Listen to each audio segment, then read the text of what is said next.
Stella first saw Vincent during a basketball game. She wasn't particularly interested in watching these young boys play, but the cheering from the crowd caught her attention, and she stopped to see what was going on. Vincent. That name seemed familiar. The distance was a bit far, and the view was somewhat blurry, but Stella managed to squeeze her way to the front row through a small gap. It was halftime, and Vincent had lifted his shirt to wipe off sweat. His abs were quite defined, and Stella found it hard to look away. Somehow, it seemed like Vincent was heading in her direction. It wasn't an illusion, Vincent was indeed walking toward her.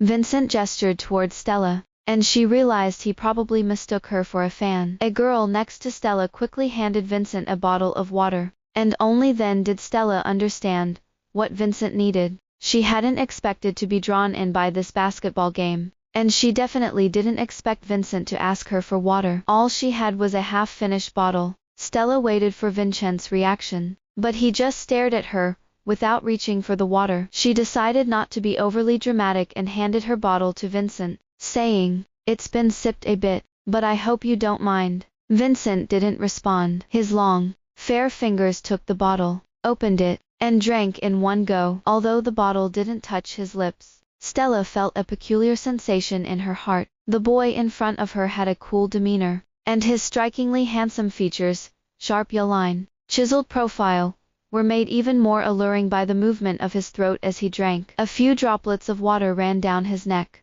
adding a touch of seduction to his otherwise stoic face. After finishing the water, Vincent capped the bottle and handed it back to Stella. He turned and ran back to the court, his gaze not lingering on her, as if she was just a passing figure. Stella shrugged it off, and slowly made her way out of the crowd in her canvas shoes. With a charming younger guy handing water to her, she couldn't find a reason to refuse. Stella turned to her best friend Olivia and said, "Let's go. Aren't you going to wait until Vincent finishes the game?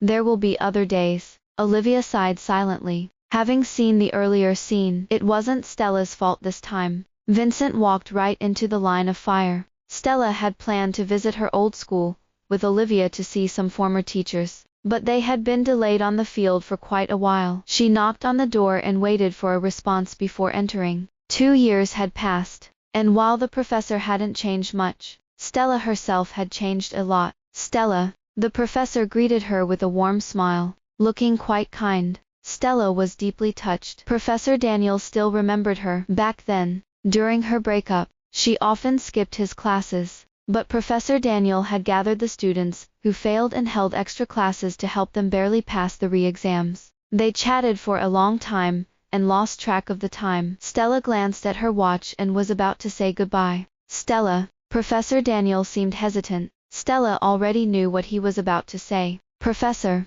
don't worry, it's all in the past." Stella gave a carefree smile.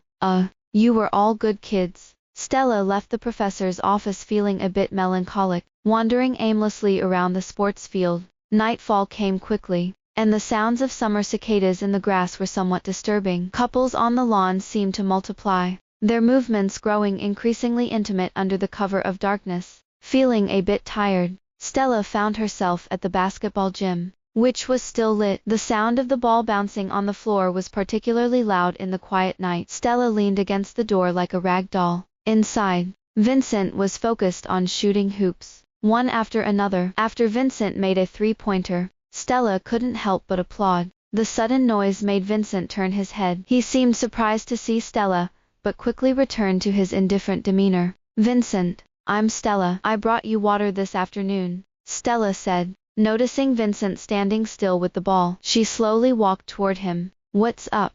Stella hesitated, then said, "I just wanted to get to know you." Vincent looked at her. Her milk tea-colored curly hair fluttered slightly in the evening breeze, with a few stray strands brushing her eyes, yet her eyes sparkled with a teasing glint. He struggled to contain his rising joy, but suddenly thought of something. "But I don't want to get to know you. The things easily obtained are often not cherished." Vincent regretted his words immediately. He worried Stella might give up, and while he pondered how to make amends without seeming too desperate, Stella suddenly exclaimed, "It hurts." No one knew how Stella had twisted her ankle. Stella was surprised herself. Vincent acted before he could think. Before he even realized it, he was standing in front of Stella. not caring if it seemed overly concerned. Vincent quickly asked, "Are you okay? I'll take you to the school infirmary. Carry me." Stella was reluctant to give up. To her surprise, Vincent pulled her arm over his shoulder, clearly intending to support her as they walked. "Stella, it hurts. I can't walk." Vincent looked at Stella with tearful eyes, his gaze full of pity. He couldn't bring himself to be harsh. "Stay still. I'll carry you." Vincent's scent was lemony and fresh. Stella felt herself sink into it, burying her face in Vincent's chest, remaining still. Vincent thought Stella was silent because of the pain and asked worriedly, "Are you okay?" Stella, not wanting to seem too needy, wrapped her arms around Vincent's back and said, "Just breathe on me, that'll help." Vincent pressed his lips together and said nothing. After a long wait at the hospital, they were seen by a young doctor, who gave them a somewhat ambiguous smile. Stella sensed the doctor's teasing but chose not to explain. Vincent, too, seemed to have no intention of explaining. Stella's ankle wasn't seriously injured. The doctor quickly treated it, advising ice packs for 2 days. Stella looked at Vincent, unsure of what to say next. "Where do you live?" Stella then realized Vincent intended to take her home, and quickly gave him her address. "Do you drive?"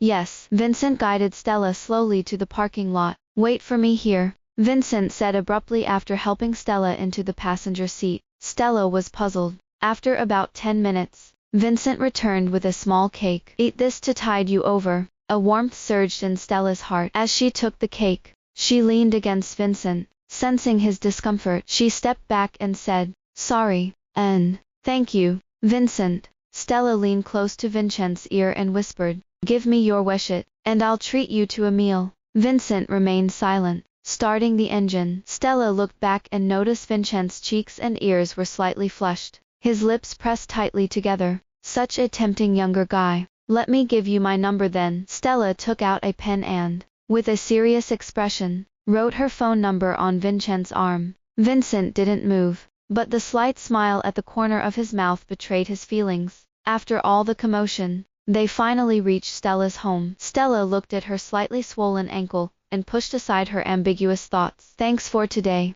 Vincent. Next time, I'll treat you to a meal." Vincent nodded without speaking, and walked away. Stella didn't receive Vincent's friend request for 2 days. After work, she decided to wait at the boys' dormitory. She saw Vincent approaching with a girl and stood by the bicycles, hidden in the heavy shadow of the trees. Neither of them noticed her. As she was about to step forward and greet Vincent, the girl beside him spoke up, her voice sweet and crisp. "Vincent, I like you. Can we go out?" If it were anyone else, Stella would have leaned against the bike and watched the drama unfold. But since it was the person she was interested in, she took a step forward and said, "Sweetie, did you forget to call me?" Ella looked up at Vincent in shock, her beautiful eyes misty and full of sorrow, staring at Vincent in hopes of an explanation. Ella had liked Vincent since her freshman year, but he had always been indifferent. Although he had shown some care because of her father's influence, it never reached a stage where it could develop further. Fortunately, there weren't any other girls around Vincent, so she believed that if she silently waited, Vincent would eventually realize her worth. This shift in her thinking occurred last week. High-profile Vincent caught embracing a mysterious girl on the basketball court had quickly made headlines on school forums and other sites. Although many sites now feature sensationalist headlines, the photos didn't lie. Ella recognized Vincent, but who was the girl in his arms? The photo was too blurry to be identified for now. She could no longer endure the torment, and used her birthday as an excuse to invite Vincent out. Even though Vincent's explanation was simply, she injured her foot. As anxious nerves relaxed, she didn't want to hold back anymore. She needed to confirm her identity quickly. She felt that if she didn't speak up now, she might not get another chance. She gathered the courage to confess. "But, sweetie." She looked at Vincent, waiting for an explanation, but Vincent just stared coldly, neither confirming nor denying. Ella felt a pang of disappointment. She then turned to the source of the voice and was somewhat awed. The dim streetlights couldn't hide the woman's stunning beauty, her willow leaf eyebrows and cherry lips, with a slight seductive tilt at the corners of her eyes. She had a strong premonition that this woman was the one Vincent had been seen embracing. The cicadas' chirping grew clearer, Vincent broke the silence first. Ella, I'm sorry. Ella couldn't hold back her tears. Her eyes were red and puffy, like a small rabbit that had been wronged. Stella felt a pang of sympathy and took out a tissue from her bag, handing it to the girl. Ella took it without hesitation and wiped her nose. Thank you, sister. She turned and walked away with a stubborn look in her posture. Seeing such a cute girl in distress made Stella feel unusually uneasy. The remaining two were left in a suddenly awkward atmosphere. Stella decided to focus on business. Let me treat you to a meal. Thank you for looking out for me. Perhaps Stella's hopeful gaze made it hard for Vincent to refuse, and he found himself walking with Stella to the parking lot without realizing it. As they sat in the car, Stella leaned over. Vincent looked up in confusion, feeling a few strands of her hair brush his face, causing a slight tickle. Unconsciously, Vincent reached out to lift the stray hairs from Stella's face. Before he could act, Stella suddenly turned her face towards Vincent. Their noses touched, their eyes met, and the distance was so close that Stella could see the fine hairs on Vincent's face. In those few seconds, Vincent could clearly hear his own erratic heartbeat. Your seatbelt isn't fastened. Stella smiled and said softly. She fastened Vincent's seatbelt and was about to move back to her seat, but she couldn't. Vincent had somehow placed his hand on Stella's side, staring intently at her. Stella admitted she was tempted by Vincent and leaned a bit closer. The kiss, in the confined space, was particularly startling. Vincent seemed momentarily stunned, and released his hands from either side. He didn't understand why Stella was kissing him. Stella, what do you really want? I want to be with you. Stella looked into Vincent's eyes seriously. You.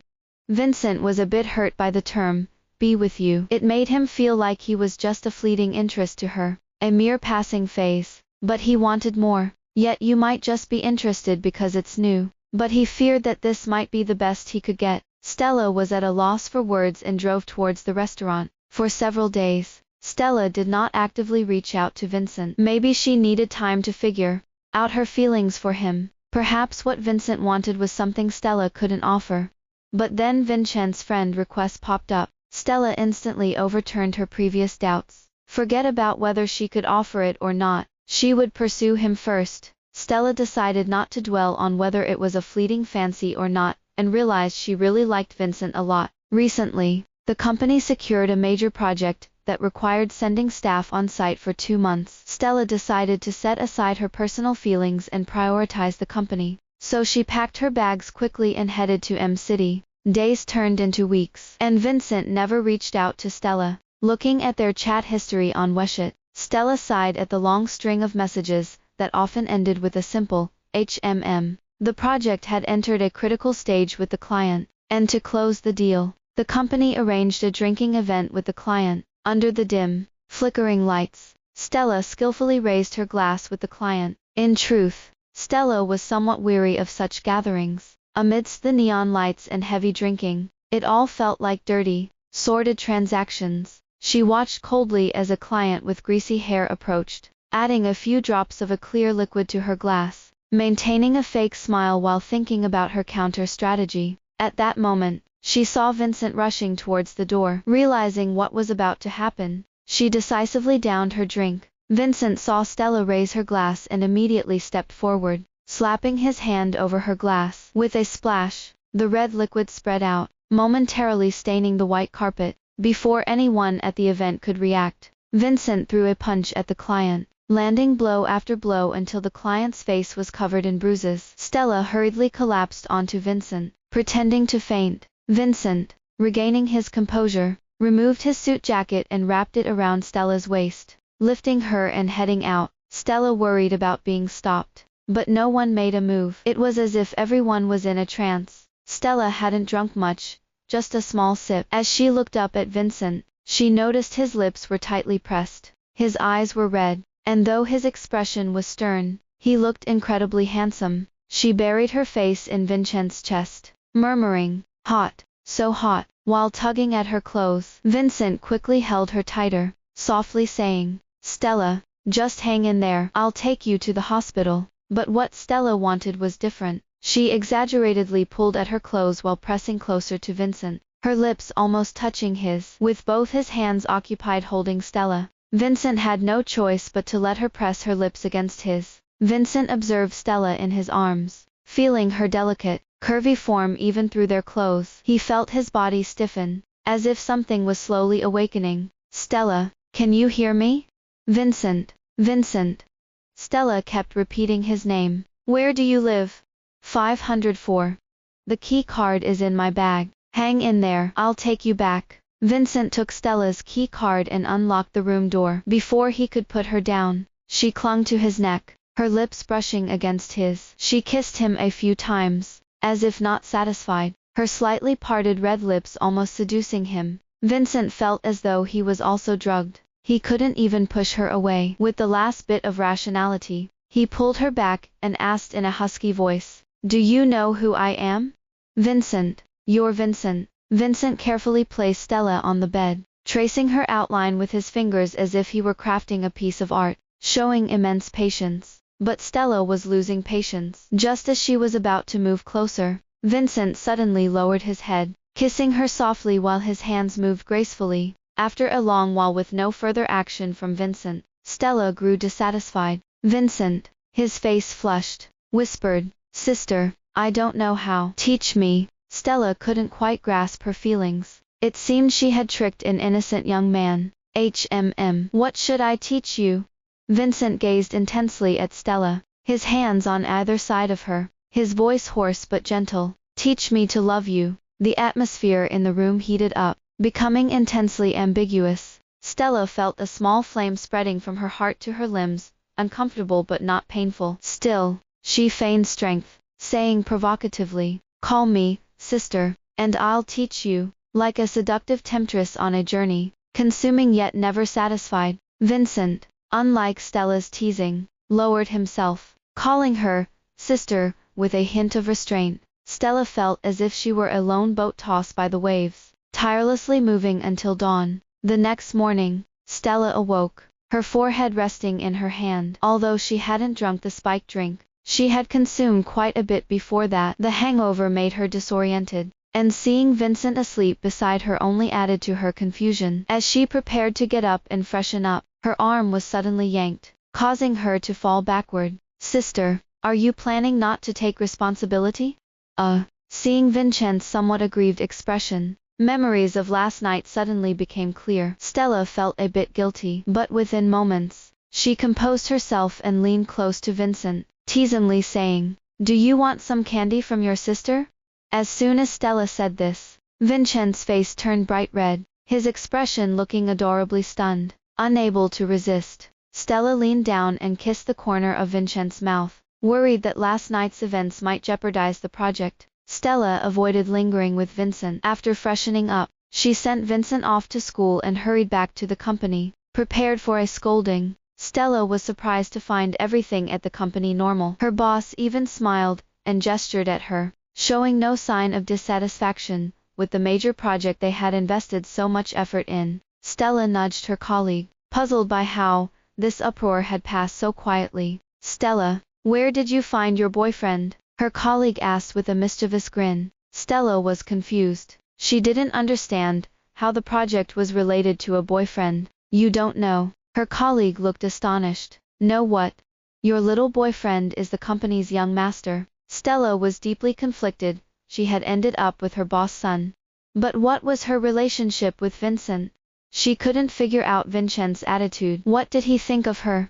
As she checked the time, it was nearly 7 p.m. Feeling a bit hungry, she tied it up and planned to leave. Just as she stepped out of the elevator, she noticed several people looking towards the company entrance. Following their gazes, she saw Vincent standing there, attracting attention with his tall stature and handsome face. A wave of jealousy hit Stella, but she also felt relieved that such a good-looking person seemed to belong to her. As if sensing Stella's presence, Vincent looked up and met her gaze. Stella's heart skipped a beat, and before her brain could react, she had already moved forward. She wrapped her arms around Vincent's neck, and Vincent's face visibly reddened. Vincent no longer allowed her to be reckless, taking her hand and leading her out. "What do you want to eat?" "Eat?" Stella suddenly felt playful. "You." Vincent quickened his pace, opened the car door, and practically shoved Stella inside. Before she could say anything, she felt his warm, soft lips on hers.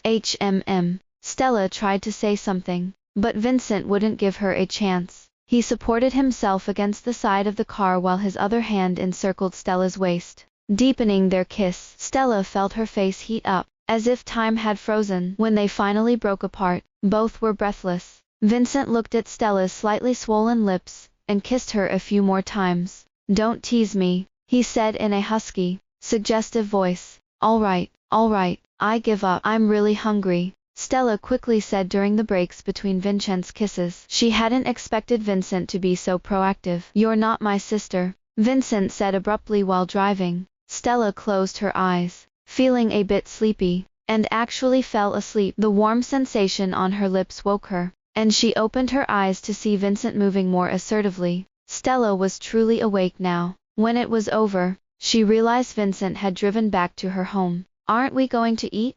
We're having dinner at home." "Hey, what home?" Stella opened the door to her house in surprise. It was filled with many men's items, and the fridge was stuffed full. As she opened the wardrobe, she was even more astonished to find many men's clothes in sizes that weren't hers. You moved in."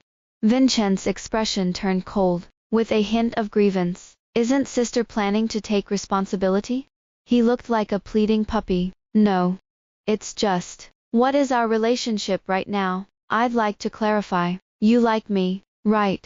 Stella looked at Vincent and nodded seriously. "Then I like you too, so we're naturally a couple. Doesn't Stella want to see me every day?" Vincent seemed like a big bad wolf, waiting for the little white rabbit to fall into his trap. But she couldn't refuse those deeply affectionate eyes. She leaned in and kissed Vincent as her answer. Vincent's eyes were full of joy. He took Stella's hand and led her to the kitchen, where a table full of dishes awaited. Stella felt a lump in her throat. She could count on one hand the number of meals she had shared with her family. "Vincent, thank you." "Stella, don't cry. I'll always cook for you from now on," Vincent said, feeling a bit helpless as he wiped away her tears. Weeks of sweetness followed. One morning, Stella awoke to find the space beside her empty and felt puzzled. As she wondered, Vincent entered with breakfast. "Stella, can't someone else bring it?"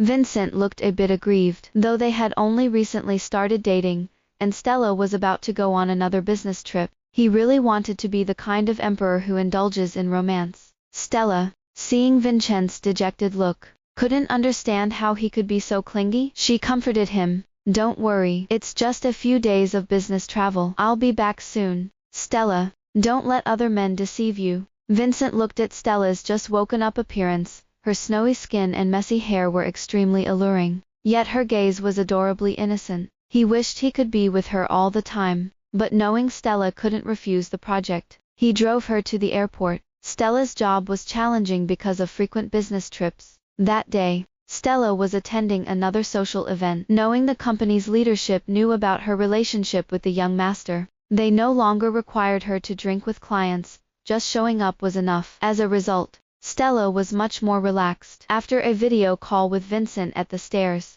she thought it was time to pay her respects to the client with a toast. "A new little boyfriend." A sudden voice startled Stella. She looked up to see the source. "Lucas." Stella looked at the man in front of her, feeling unwilling, disappointed, and resentful, but eventually, she calmed down. "When did you come back?" Stella was surprised at how calmly she could discuss old times with her ex. Lucas, who had been working at the headquarters abroad and had only recently transferred back, saw Stella's name on the partner list, and impulsively attended the event. Thinking of the secretary's shocked expression, he couldn't help but feel a bit self-deprecating. Instead of answering Stella's question, he asked, "How long do you plan to stay with him?" Stella couldn't understand Lucas' reasoning, but she never looked back. She paused and said, "What does it have to do with you, Lucas?" She then turned on her heel, walking away with grace. That night, when Stella returned to the hotel, she staggered a bit as she exited the elevator. Before she could react, she was pulled into a broad, warm chest. "Sister, I missed you." "Vincent." Stella felt relieved hearing his voice. "Why did you come to City? Don't you miss me?" "Stella."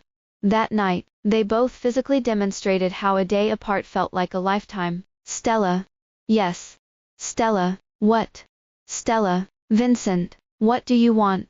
I love you, Vincent whispered into Stella's ear. Stella suddenly became alert. What did you just say? Stella. Happy birthday. Not that. Stella was still a bit dazed. What? Today is my birthday. Vincent looked at Stella's confused face and found it endearing. How could anyone forget their own birthday? After a wild day of celebration, Stella was exhausted when they returned and fell asleep immediately after washing up. In her dazed state, she felt something being slipped onto her finger. Shun. Yes, I'm here. Vincent leaned down to kiss her forehead, looking at the glistening object on her delicate finger with excitement that kept him awake. The next morning, Stella woke up to find Vincent smiling at her with an expression that was, well, a bit goofy. What are you doing up so early?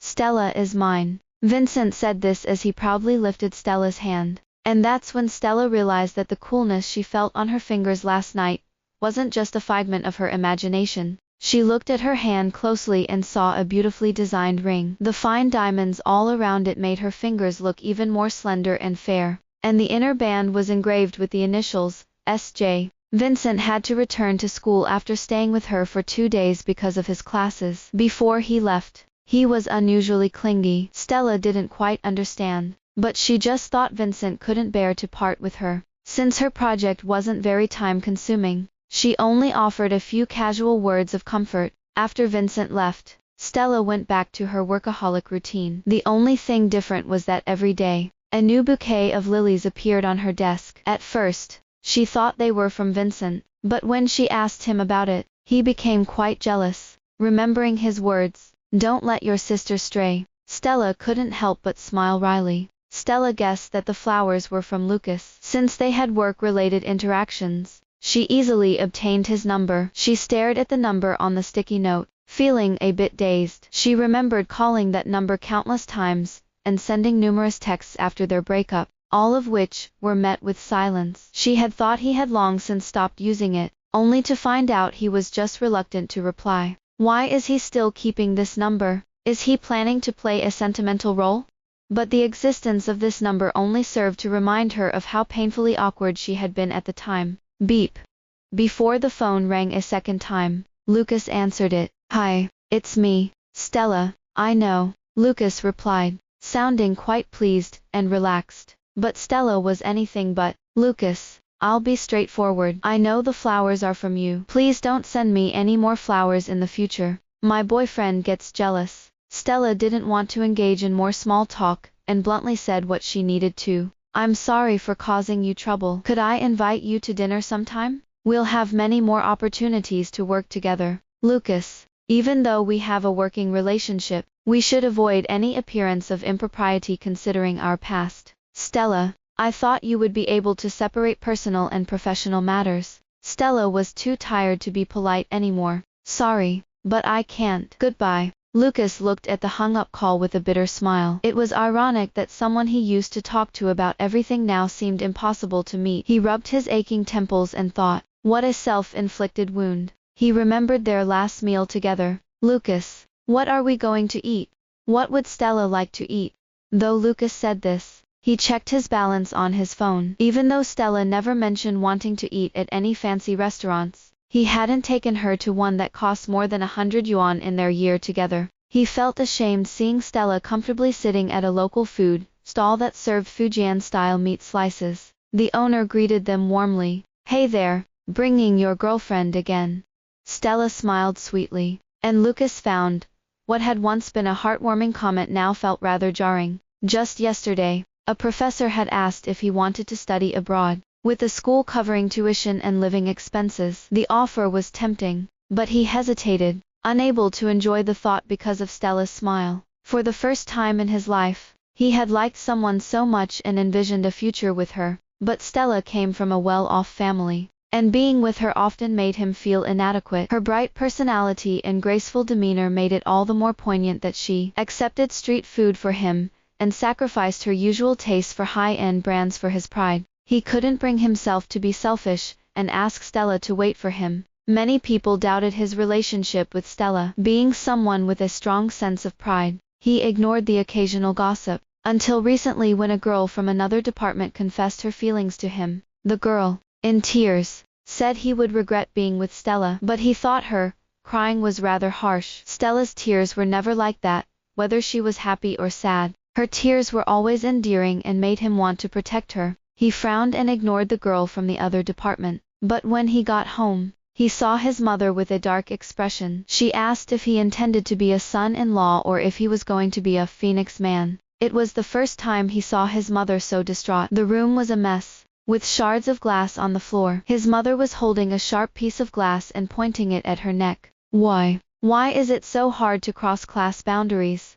After their meal of Fujian-style meat slices, he forced a smile and walked Stella around the playground. For the first time, he wished time could stop, but no matter how slowly time passed, he still had to drop Stella off at her dorm. He couldn't even remember how he had ended their relationship, only that thinking about it still made his heart ache. It felt like a piece of his heart had been cut out. Later, he heard that Stella had seemingly become a different person, changing boyfriends as easily as changing clothes, and had managed to stay unscathed amidst a sea of admirers. While he was saddened, he felt a twisted sense of relief. Did this mean Stella hadn't forgotten him?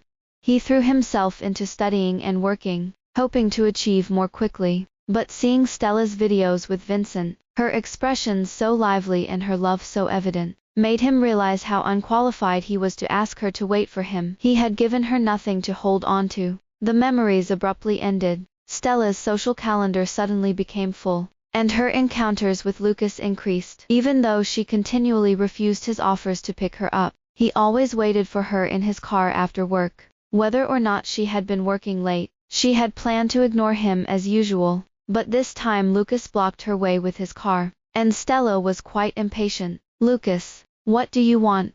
Stella, I just want to take you to dinner. Fine, let's go then. Lucas was a bit surprised. He had thought it would take more effort to convince Stella. Once Stella got in the car, Lucas began to turn to help her with her seatbelt, but Stella instinctively waved him away. The sound of the slap was discordant in the quiet atmosphere. Lucas, I'm sorry, but I can't accept physical closeness from anyone other than my boyfriend. Lucas smiled self-deprecatingly. Her boyfriend.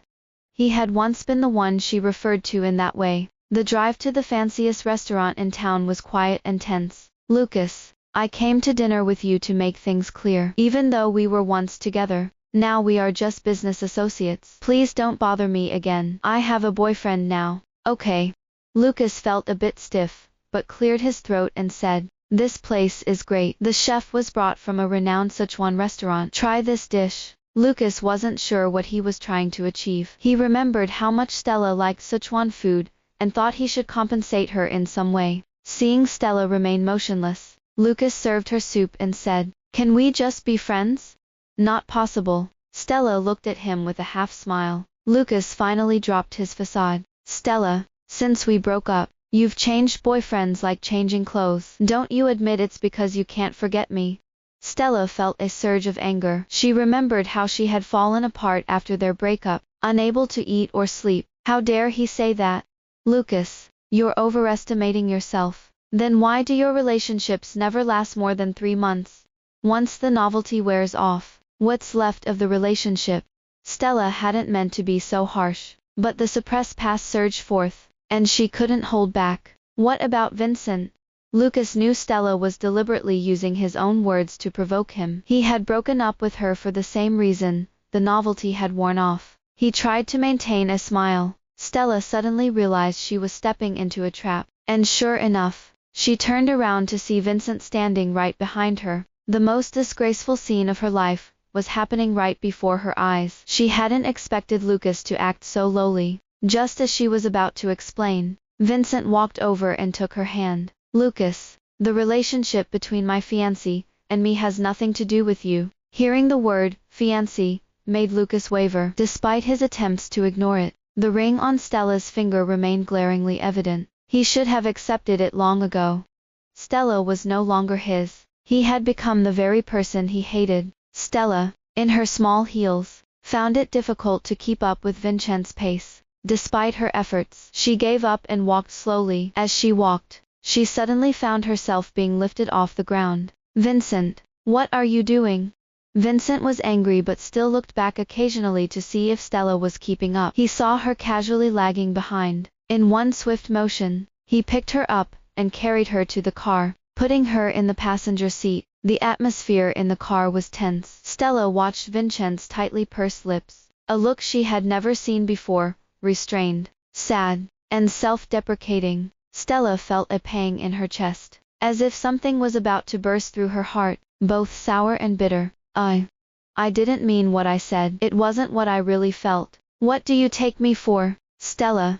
No matter what Stella said or how she tried to flirt, Vincent treated her like air. Vincent had planned to pick Stella up and take her back home. Her project there was done, and he had also planned to make up for the rushed visit last time. But with everything that had happened, his plans were now ruined. Just thinking about her saying that relationships are all about the novelty made him feel not just angry but more insecure. They had indeed spent less than 3 months together in the same city. Stella was frustrated. She used to call out for Vincent, and he would always rush to ask, what was wrong? Now, even after calling out 100 times and coughing 200 times, Vincent didn't come out of the bedroom. She felt a bit aggrieved. Well, she deserved it, falling into such a clumsy trap. They boarded the plane home in silence. Vincent didn't return with her but went to his own place. Stella tossed and turned, unable to sleep. She had slept fine alone during her business trips. For the first time, she missed someone so much, Vincent's embrace, his warmth. She knew she couldn't go on like this. Whether living or dying, she had to clarify things. She quickly composed herself, drove to Vincent's place. Vincent's parents lived abroad and rarely came back, so the large house was empty except for Vincent. Stella had previously recorded her fingerprints, so she easily got in. She turned on the living room light, and found the house eerily quiet, with no sign of life. Stella wondered if Vincent hadn't come back at all. She searched the bedroom but didn't find him, almost giving up when she noticed the study door wasn't closed properly. As soon as she pushed open the door, the smell of alcohol hit her. The floor was littered with empty bottles, and Vincent was slumped by the desk, seemingly asleep, but his brows were furrowed in distress.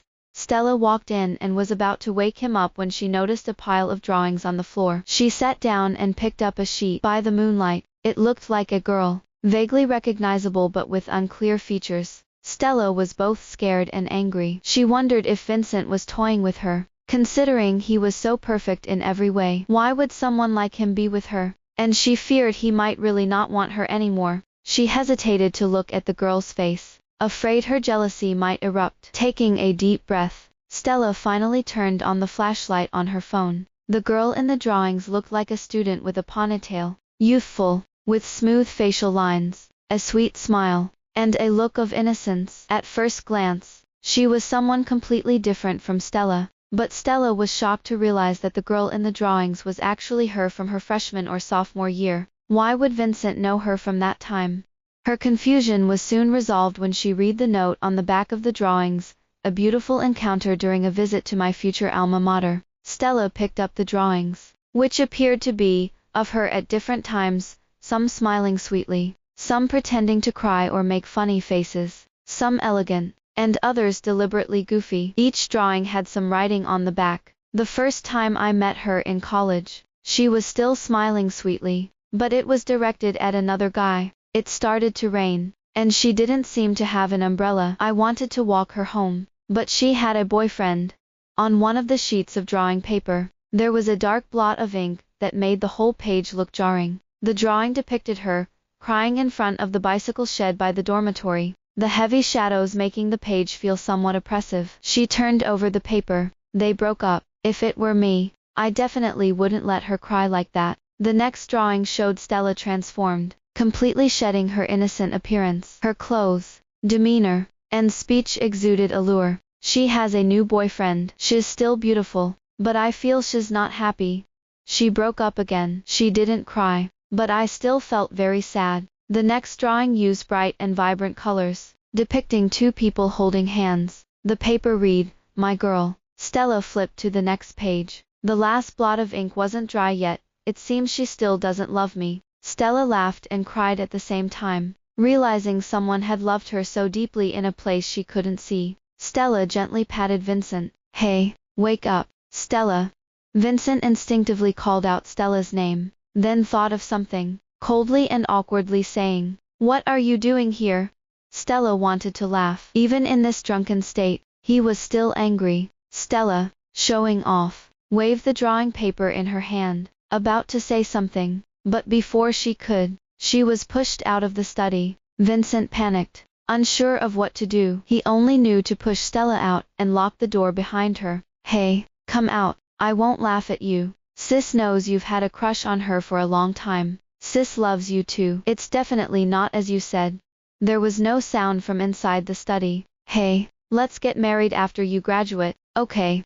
Stella hadn't fully realized what she had just said when the study door suddenly burst open. The loud noise indicated the urgency of the person entering. Vincent stood in front of Stella, completely composed, showing no signs of drunkenness, looking even a bit refreshed. "What did you say?" Vincent asked, his tone filled with hesitation. Stella hesitated too, thinking that getting married right after graduation might be too early, especially since she was the one proposing. Her lips parted, just as she was about to say something. Vincent's kiss came crashing down, starting with a gentle touch and quickly becoming more intense. Stella couldn't figure out her feelings when she saw Lucas again. He came to the company during the final stage of their project. They greeted each other like long-lost friends. "Stella, I'm settling in the US.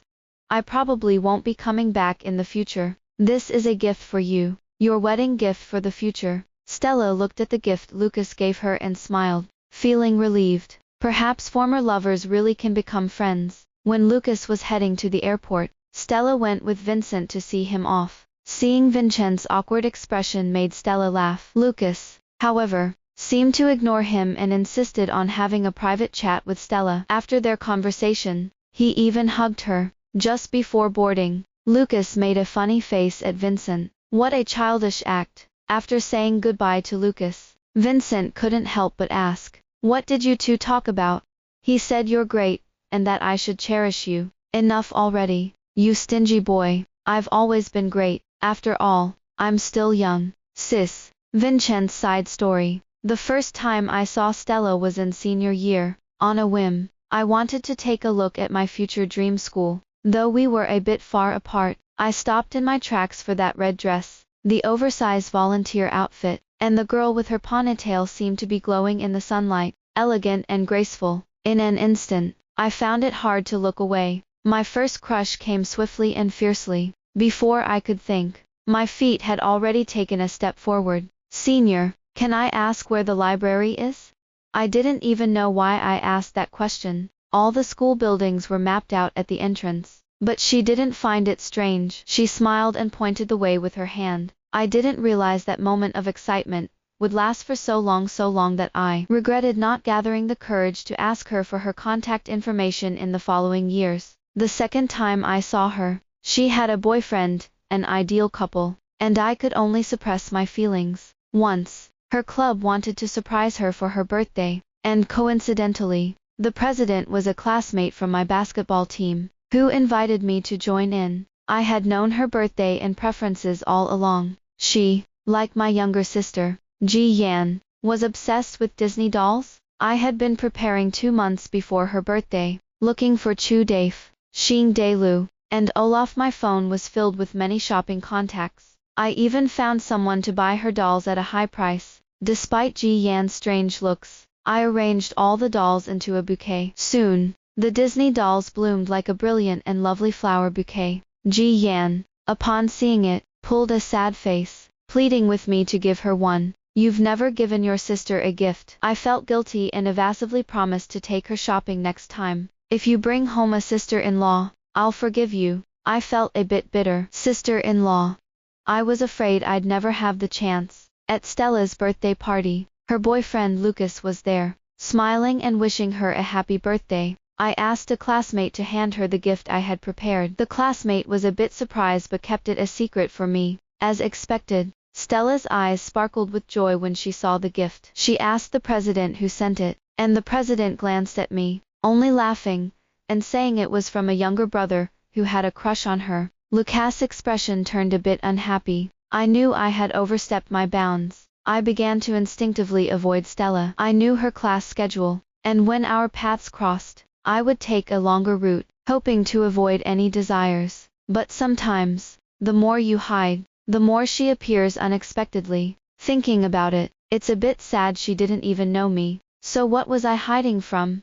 I saw her again at our jewelry store, where I regularly checked sales. I overheard a conversation between a man and a woman. In an instant, I recognized her. Lucas, I don't like this. Let's go. She was lying. She clearly wanted it. Whenever Ji Yan showed that expression, the next moment would be, brother, I want to buy this. I looked at Lucas, who seemed a bit uncomfortable, and I understood. After they left, I approached the counter. Please wrap this up for me. It was a limited edition item from our store, a purple crystal bracelet, adorned with small diamonds, exquisite and beautiful. After receiving the bracelet, I felt a bit confused. I might never have the chance to give it to her. Why was I even keeping it? But when Ji Yan asked for it, I still refused. No opportunity meant no opportunity. I didn't want to give the bracelet to anyone else. Ji Yan angrily said, if you don't give it away quickly, this style will be out of date. Out of date. I felt a bit melancholy. I knew she and Lucas had broken up. She cried so sadly. I wanted to comfort her, but the funny thing was, I couldn't find any reason or identity to do so. She had a new boyfriend, but she took each one less seriously than the last. I hadn't seen her genuine smile again, nor had I seen her cry. Just when I thought I had completely forgotten about her, she appeared before me again. What I thought was forgetting was merely an excuse I created for myself. She actively flirted with me, but her eyes, just like when she looked at her previous boyfriends, only held novelty. I looked into her eyes. They contained everything, except for love. But that wasn't what I wanted. I spent countless sleepless nights. I didn't know what to do with her. I watched her drink that drink with ulterior motives. I no longer hesitated. As long as she could take a step toward me, I would willingly take the remaining 99 steps. I didn't care about other men, but I was particularly afraid of Lucas. Yet he still returned. He called me, knowing it was a trap, but I still fell into it. She said dating was about freshness. I recalled that purple crystal bracelet. Remembering what Ji Yan said, it will be out of date after this time. I felt bittersweet. Stella, when will you love me just a little bit? In the end, am I destined to be like that purple crystal bracelet, placed in the corner, gathering dust from the past? I didn't blame Stella. I was just angry with myself. Should I really let her go? In an instant, I suppressed that thought in my mind. Regardless of whether she loves me or not, I realized I didn't want to let her go anymore. She could live without me, but I couldn't live without her. But fortunately, she loved me too. My heart was filled with uncontrollable joy. Looking at her sleeping by my side, I felt time was tranquil and beautiful. I reached out and wrapped my arms around her waist. I finally had her in a rightful manner. In my heart, there is a place for her, and with it comes sunshine, flowers, and dew. She took root and sprouted within me. Eventually, the cold ice melted away, and I was filled with the warmth of spring. This story has come to an end. Welcome to subscribe to the channel for the latest content, with a large number of novels updated daily.